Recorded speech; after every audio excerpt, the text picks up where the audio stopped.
Welcome to another part of our Husqvarna Viking Amber S 100 serger tutorials. Now we are doing videos on every part of this machine, and we've kind of broken them up into new chunks, so you can always look at the links below to find the rest of the videos. So like we have already threaded this serger for a 4-thread overlock, and in this video we're going to do 4-thread, 3-thread, and I'm going to take you down to a 2-thread overlock stitch. Now in our next video, we're going to be doing like decorative stitches with decorative thread, rolled hem, flat lock. So just make sure you check out all the videos. If you're watching these to see if this is the right machine for you to buy, that's a great idea. If you've bought this machine or inherited it, this will be a great series to always come back to and refresh and learn things about it. We also have links below to some of my favorite online Craftsy serger classes, including my own, that we teach, and that will definitely help you take your serger projects to the next level. So use these tutorials to master your machine, and if you do everything that I do in these videos, I guarantee that you'll master this machine in no time at all. Hi, I'm Sara from sewingmastery.com, and that's what we do. We take sewing machines, sergers, and embroidery machines, open them up, and do videos on every page of the manual. Now, if you are liking the quilt in the background here, that is one of our online courses for mastering all sorts of things like decorative stitches and accessory feet for different brands of machines. So again, those links are below, and I hope you'll join us in some of our online courses as well. Okay, so if you have any questions regarding tension setup or settings that I don't cover in this particular video, note that we have a whole entire video in this series dedicated to like stitch length and differential feed and cutting width. But I am going to talk about those as we go, but if I don't get into as much detail, it's because we have another video for you to watch. So right now, all 4 threads are threaded. And if you're new, I love to always use threads that match those dial colors. That way you can kind of start to see what each of those threads is doing. What are the needles doing? What are the loopers doing? And so forth. Or if something gets out of whack, who's the one that's in trouble? So just remember, you can always put your fabric right up to the foot and step on your foot control, and it will just take it right on in for you. So let's just see that everything is running smoothly. And I'll tell you that these couple stitches are ones that I always use on my serger. So there's kind of 3 go-to ones. One is the 4-thread overlock. One is the next one I'm going to show you, which is the 3-thread overlock, which is good for just a single edge when you want the threads not to unravel or the fabric not to unravel. And then the rolled hem, which again will be in the next video that we do. So what are we looking at for good quality 4-thread overlock stitching? So take a look here. On the front, usually your fronts are going to probably look okay. It's what happens on the back. Are you seeing what I'm seeing? You want to see first that nice straight line where the yellow thread is. That's my needle thread, but if it's straight, that means that this 4-thread overlock is guaranteed to hold that seam nice and secure. Now, if it opens up a little bit more, remember you can shorten this stitch length just like you would on your sewing machine, so you can get a little bit tighter stitch. If this was knit fabric, it would stretch and give, which is awesome. That's why we love sergers. But a 4-thread overlock is the construction seam. This is the one that you'll use for putting 2 pieces together all the time. But what about if you just want to overlock something that has an unraveling edge? Maybe you're working on some satin fabric or something silk. You know what I'm talking about. It just wants to unravel.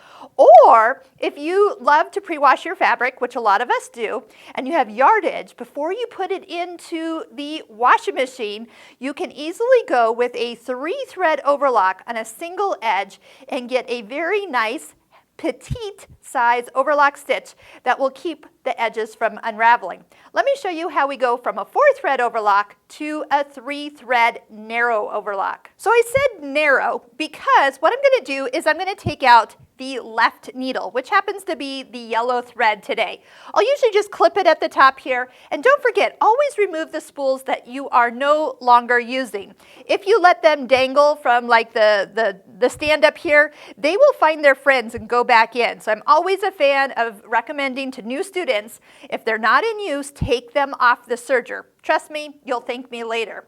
Next, if you want to just even clip the thread down at the needle, that will also allow it to kind of easily be pulled out. So I'm going to go ahead and just pull it out right here. Now there's three things I always have handy with me. My tweezers. I'm going to need the small screwdriver from inside the front cover. If you put it back there last time you used it, well, then there it is waiting for you. And we have mentioned in a previous video of purchasing an optional needle threader, because not only is it a handheld needle threader, which is great, especially when you have two needles, but it also will catch the needle because there's a little tiny hole at the end. So you're going to see me using this as we go from stitch to stitch. Since my upper looper is kind of in the way, I'm going to just twist my hand wheel back just a little bit to move it away from the needles, just so I can get this in here a little easier. And again, if you have larger fingers like I do, this is a great tool. So I'm going to just take that little opening at the tip and slide it up my needle. So I can just kind of hold this and that needle doesn't fall into the machine once I loosen the screw at the top. So we're taking the left needle out, look for the screw next to the L. And once again, just a reminder, I am so thankful that this serger has two screws at the top. I know that sounds like normal, but you know how many sergers only have one screw right here? And you go to try to take one needle out and they're both coming out, and trust me, the two screws is a luxury. And as we tighten that back in, do keep in mind that as we tighten it, it's going to go further into that area than where it started. So when I go to put this needle back in, I'm going to have to unscrew that screw a little bit further than I might think I do, and then that will slide all the way up. But that is actually how easy it is to go from a 4-thread to a 3-thread. So let me show you what this stitch actually looks like. And I'm going to switch over to a piece of cotton fabric, something a little bit lighter. And then I'm going to just cut a little bit off the edge. Now I'm not going to change anything else right now because I want to show you what sometimes happens. Now we don't see it too much right here, but sometimes when you go from a 4-thread to a 3-thread, you start to see some gaps between the edge of the fabric and the loops on the edge by the stitches. And people always think that that is a tension issue. I'm going to actually adjust the knife, which is right here, so I can show you what often it will look like, because I want you to see this. This is so common and a very common question. So I always want to make sure people know what I'm talking about. Ah, yes. So see where these stitches look like they are kind of floating off the edge. So what was happening is I had moved my knife closer to the needles. By doing so, I cut off more fabric, and now there's not enough fabric to fill that in. So it's not really adjusting stitch width, but it's actually adjusting how much fabric is being cut off. So you might have to actually move the knife further away from the needles to get a nice stitch on a lightweight piece of fabric. So I mentioned about just a quick little way to put a nice securing edge along a single edge of fabric. So if you don't know if your pattern is going to fit and you don't want to be cutting off your seam allowances like we did with the 4-thread, I would recommend that you overlock all your edges, but this time without cutting off your fabric. So how do you do this without cutting off any of the fabric edge? This is what you want to do. As you sit right in front of your serger, you can see where your knife is cutting. You want to just guide the fabric so very little, or if any, fabric is cut off. Now I'm coming at a weird angle here, so it kind of looked a little bit, some cut off and some did not. But what you're doing is just kind of kissing that edge, and then you're not losing any of the fabric. But then, as you place two pieces together with two overlock seams, you can then sew that together, and then each fabric piece has an overlock edge. I do like that for garment sewing too, because then I can actually press those seams open, and they're not just one seam that I'm pressing to the side. But if you are working with something that you don't know that it fits, or you just want to zip around all the edges so as you handle them they don't get unravelly even further, you know what I'm talking about, a 3-thread edge is perfect. Now I mentioned a 2-thread edge. So what would be a benefit of a 2-thread? Number one, a 2-thread is also used for a 2-thread rolled hem, which we'll do also in the next video, but I want to show you how you set it up for this. So let's say you only had 2 threads that matched your fabric. And also, why do you need 3 if 2 would work just as well for this same stitch. You could do a 2-thread narrow, which is what we're going to do because we have the right needle in, but you can also do a 2-thread wide. So what do you need for just 2 threads? You need 1 needle, and as we open this up, we will be using the lower looper. So lower looper plus 1 needle are our 2-thread choices. But how do we let the machine know that there is thread in the upper looper? So right down here in the front of the door is a little section for 2 things. One is a different size for rolled hem, and then also there's this one with the little white button on the top, and I'm going to kind of pull it out. It's nice that it has this little place that it hides, and it's going to get kept in here because of this little bar in the area, and protected because this is like a little sponge. But this is what we're pulling out, and I'm going to show you where we put this. This is called a 2-thread converter. This is what's going to make the serger think that there's thread in the upper looper to do a 2-thread stitch. So whether you do a 2-thread rolled hem, a 2-thread overlock, or a 2-thread flat lock, you will use this for all those stitches. So while I'm here, I am going to just cut the pink thread or my red thread and just kind of get it out of the way. I'm also going to take the thread off the machine, so the spool of thread is also not in and left hanging like we talked about. So right now there's just 2 cones of thread. Next, you're going to take this piece. This end here is going to sit in this kind of opening. You can kind of see from the top there's a little place that it's going to slip right in. So I'm kind of coming from the back side just so my fingers can stay out of the way. But really what it's going to do is there's an opening. It just slips in and then it just sits right there. Now, you can see that it's a little loose, but what we want to do, and I'm going to bring that upper looper up just a little bit, you're going to see, and I'm going to use my tweezers just to, again, make it easy. It's going to sit behind the upper looper, and I'm going to just kind of push it so it'll kind of sit into the hole. So it's on the back side. And I'm going to actually take a stitch by hand so you can actually see what it will do.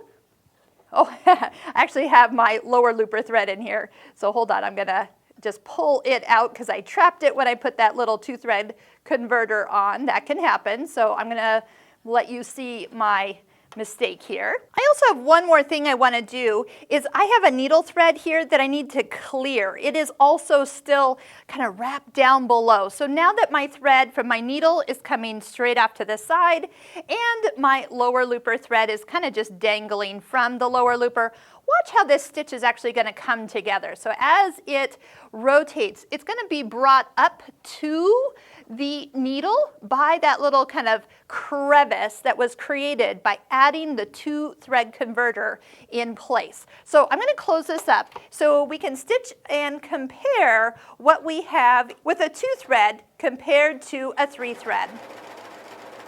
So without changing anything, I want to talk about what I just got. So I have the needle is the blue thread, because that's our right needle, which is in. And then I mentioned we're using our lower looper. So that is my green thread. Well, it kind of looks a little yellow here, but it is my lower looper thread. So it's coming from the back side and wrapping around the edge. Now, can you see that's a little rolled in there? That means that the fabric, I've got too much fabric being left in that overlock edge. And so what I'm going to do is use my knife, which is right down here, and I'm going to bring it, and you can see it moving towards that needle. I'm going to bring it in just a little bit so I can cut a little bit more off.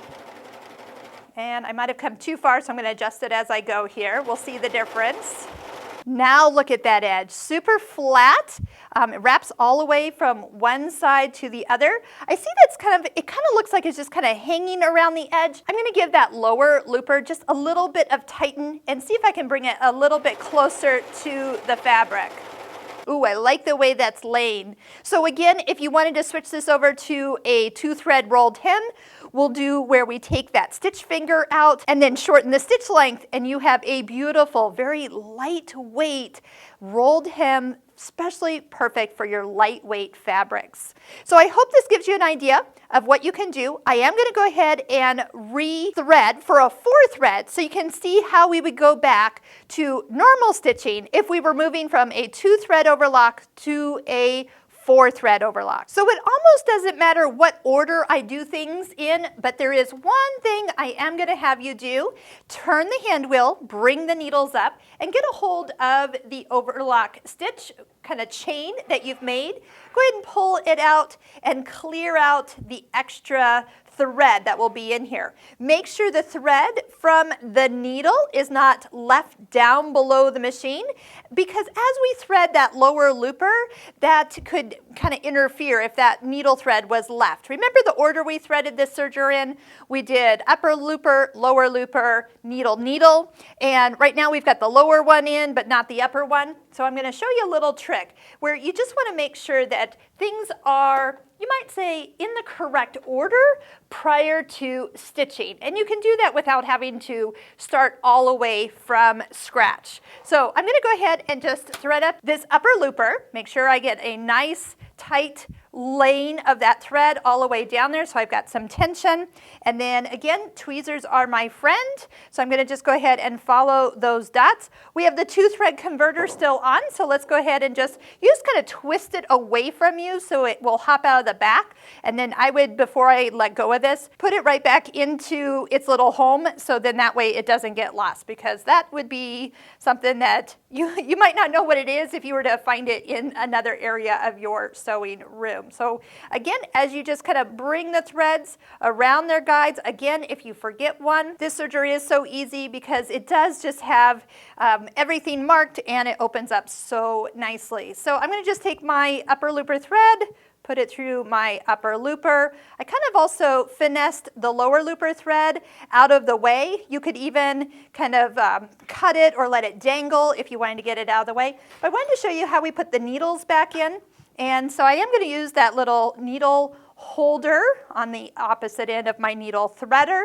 Now remember, I talked about that screw being in nice and far, but what I can often do is sometimes take the needle, I'm feeling for the flat side, so the flat side will go to the back. I put the tip of it in first, down into the foot, and lift straight up.